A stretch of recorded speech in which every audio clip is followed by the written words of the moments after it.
اعوذ باللہ من الشیطان الرجیم بسم اللہ الرحمن الرحیم۔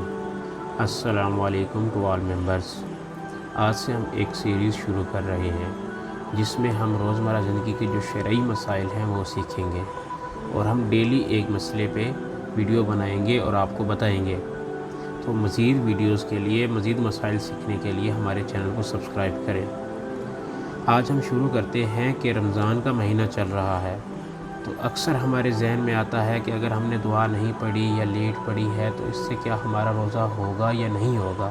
یا اسلام ہمیں اس حوالے سے کیا گائیڈ کرتا ہے، یا اس کی شرعی حیثیت کیا ہے۔ آئیں اب ہم اس کے بارے میں ڈیٹیل سے جانتے ہیں۔ نیت دل کے ارادے کا نام ہے۔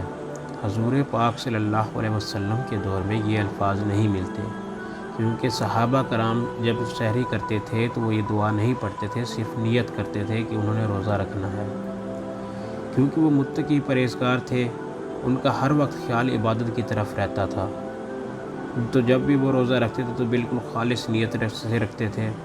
صرف سوچتے تھے، دل میں نیت ہوتی تھی کہ وہ روزے کے لیے سحری کر رہے ہیں۔ اس کے علاوہ وہ دعا وغیرہ نہیں پڑھتے تھے، اور ان کا سارا دن عبادت میں مشغول ہوتا تھا، عبادت میں گزرتا تھا، ان کا خیال صرف اللہ عز و جل کی طرف رہتا تھا۔ تو پھر آہستہ آہستہ یہ دعا ہمارے اندر رائج ہوئی۔ پہلے جو کچھ علماء تھے انہوں نے اسے بدعت کہا، تو بعد میں اکثر علماء نے جب امت میں یہ دیکھا کہ اب لوگوں میں اس طرح کی کیفیت نہیں ہے، تو انہوں نے لفظاً نیت کو مستحب قرار دیا تاکہ عبادت کا اگر تو بعد میں جب علماء نے دیکھا کہ اب لوگوں کے اندر اس طرح کی کیفیت باقی نہیں ہے، اگر وہ دعا پڑھنا بھول جائیں تو پھر وہ روزہ نہیں رکھتے، وہ سوچتے ہیں کہ شاید ان کا روزہ نہیں ہے، پھر ان کی نیت چینج ہونے کا خطرہ ہوتا ہے، یا انہیں علم نہ ہونے کی وجہ سے وہ کنفیوز ہو جاتے ہیں، جس وجہ سے انہوں نے سمجھا کہ اب دعا کو مستحب قرار دینا چاہیے، تو اس لیے انہوں نے دعا کو مستحب قرار دیا تاکہ عبادت گزار کا ذہن اگر کسی اور جانب متوجہ ہے یا بٹا ہوا ہے تو کلمات ادا کرنے کی وجہ سے عبادت کر لے۔ اگر آپ روزہ رکھتے ہیں، نیت آپ کی یہی ہوتی ہے کہ آپ روزہ رکھ رہے ہیں، سحری اسی کے لیے ہی کر رہے ہیں،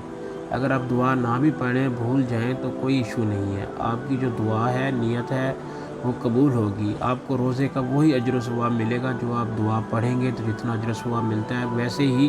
اس کے بغیر اجر و ثواب ملے گا۔ بس آپ کی نیت پختہ ہونا چاہیے کہ آپ یہ جو سحری کر رہے ہیں یہ روزہ رکھنے کے لیے ہی کر رہے ہیں۔ یہ آج کا پہلا مسئلہ ہے۔ مزید مسائل سیکھنے کے لیے ہمارے چینل کو سبسکرائب کریں۔